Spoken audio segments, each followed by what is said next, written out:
Florence Ifeoluwa Otedala, best known as DJ Cuppy, is certainly one of the females who's focused on setting new records for ladies in a male-dominated industry.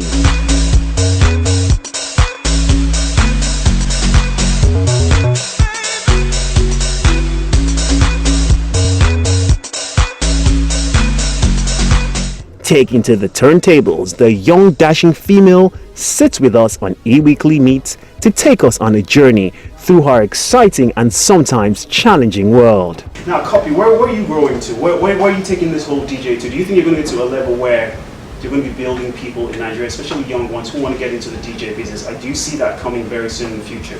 I would love to, and everyone that knows me knows how passionate I am about, especially young women. So I would love to get involved, and I am in different campaigns, but I would love to do it myself as well. I'd love to really focus, but I always think before you help others, you must help yourself, and I have to get to a place where my brand is as strong as I need it to be.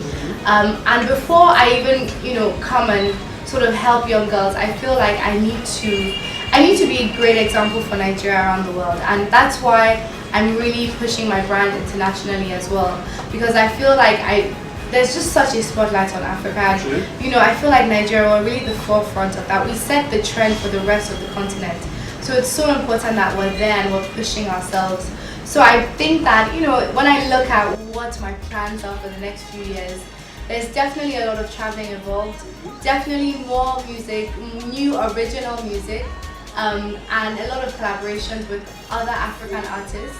Again, I keep saying Africa because I've realized how we talk about the continent, but we're really not that connected. Away from all the glam, the young ambassador does not sit back over her father's wealth, taking her career beyond the shores of the nation and creating an accessible brand plays a major role in building her empire and running her record label.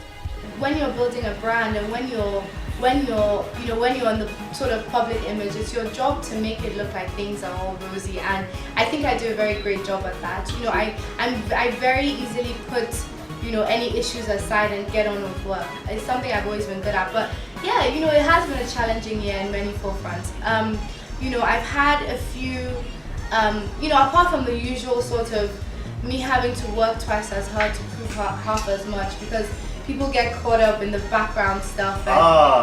The Maktoum, call it the Maktoum inflation. Yes, people sort of, and so people sort of get, so one challenge, as it always has been, of course, is my dad. That's one thing.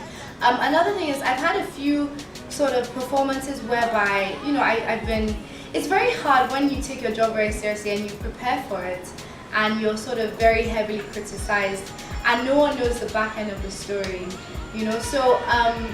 there's been a few performances whereby, not really a few, one in particular, whereby I've been very well prepared, but I've been unfortunately cut short and not been able to showcase myself, and I'm like my worst critic. So when I don't get the opportunity to showcase my talent, my skill, it really frustrates me, because I know already a lot of people give me, I guess they just don't really give me the great benefit of doubt. I feel like before I even play, a lot of people make decisions in their head, and we all judge people, so I completely understand, but I love when I have the opportunity to showcase myself.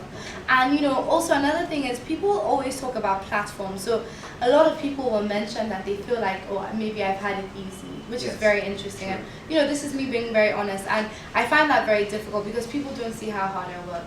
Apart from that, people don't also realize that if it was based on platforms or connections, I wouldn't be sitting with you a year later, because those things can only open so many doors. After a while, if you're not good at what you do, just slow. True, very true. So these are challenges I'm dealing with, and also, of course, being a woman as well.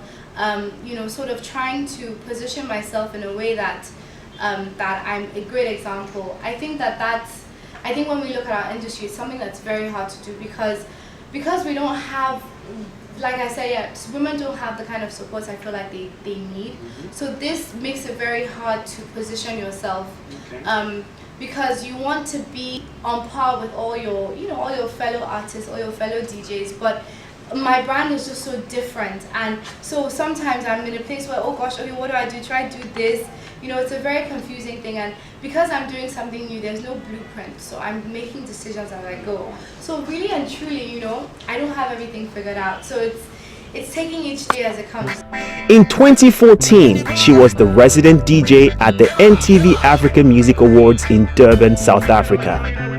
She also played at the Tatler and Christie's Art Ball in London and the Financial Times Luxury Summit in Mexico. That same year, she released The House of Cuppy, her first compilation mix CD in both London and Lagos, Nigeria.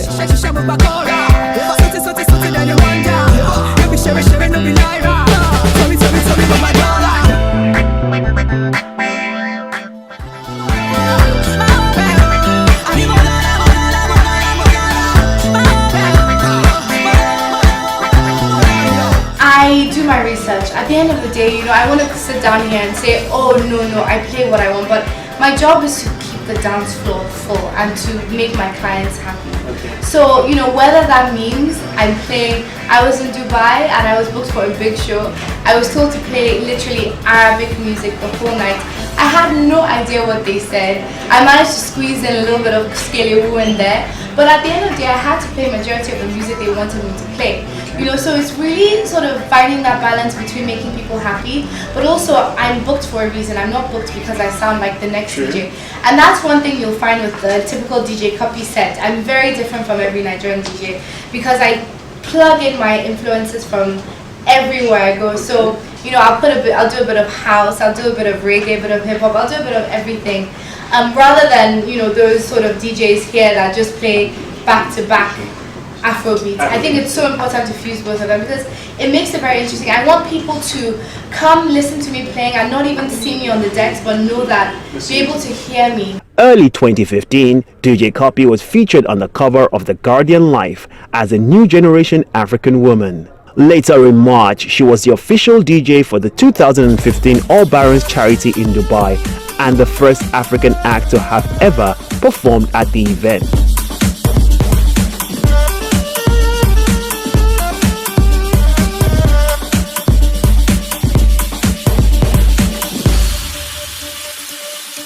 That was not enough for 2015. She made the 2015 April-May issue of Forbes Women Africa.